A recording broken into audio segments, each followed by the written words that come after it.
Humans, animals, and plants are not exempt from meiosis or cellular reproduction. In multicellular plants and animals, however, meiosis is restricted to the germ cells, where it is K2, sexual reproduction. In plants, meiosis is initiated in sporogenous cells that are differentiated into ovules and anthers. We're looking forward to the viewers and listeners can identify the different stages of meiosis and their functions, evaluating the evolutionary significance of meiosis, and making an infographic with the content of the different stages of meiosis.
Major phases. So, it is the interphase and M phase.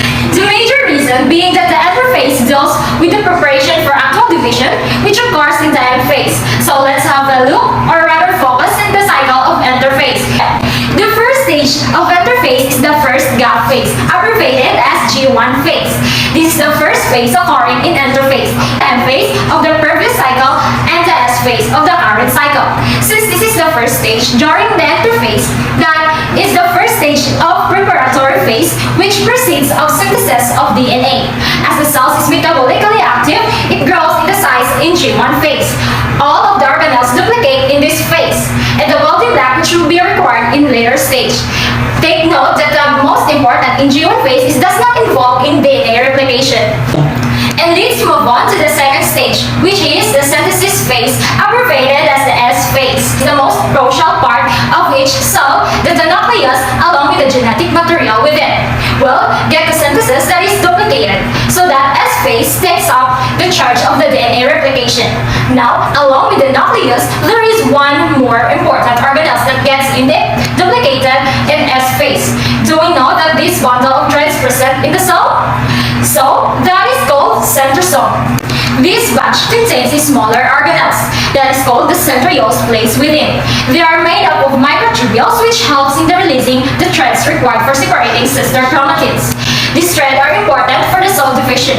And next interphase is second gap phase, abbreviated as G2 phase. This phase allows the cell growth in more. Along with the enlargement of the cell size, the cell has also mixed in protein and organelles. The most important function of this phase is that it prepares the cells for M phase. This phase helps to prepare for the actual cell's division in M phase. We are yet to study one more of the intermediate phase, a stage that can be entered fast in the M phase, one cycle before the G1 phase or the next cycle.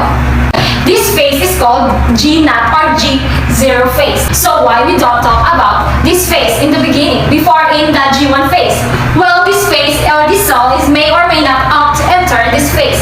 The cell may enter in G0 phase or may directly enter in G1 phase after the cell division.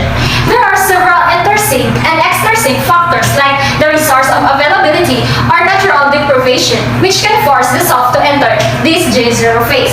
This phase was classically thought to be an only resting phase, as the cell is metabolically active but does not show a tendency to divide further. However, these cells enter in G0 phase such as they return to G1 phase after some time. Then it is called the acquiescent stage. Acquiescent stage is if the cell enter in G0 phase temporarily, but when the cell enter in G0 phase, it is a phase permanent. It is called the senescent stage. Let's recall. Under the interphase, we have G1 phase, S phase, G2 phase, G0, and after that, M phase. Let's proceed to meiosis 1. Meiosis 1 has 4 different steps before it creates 2 haploid daughter cells. When we say haploid daughter cells, these have only one set of chromosomes or half the total number of chromosomes of the original cell. Originally, human cells held 46 chromosomes, but after meiosis 1, there were only 23 chromosomes. Let's find out. Under meiosis, we have the 4 steps: prophase 1, metaphase 1, anaphase 1, and telophase 1. In prophase 1, 2 significant events occur: the synapses and the crossing over. When we say synapses, it is the pairing of homologous chromosomes.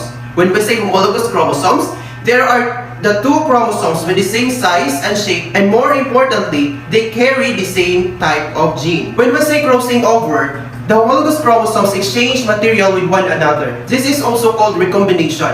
This is the reason why even your biological siblings and your biological parents don't have the same traits that you do, because at this point, this happens through variation.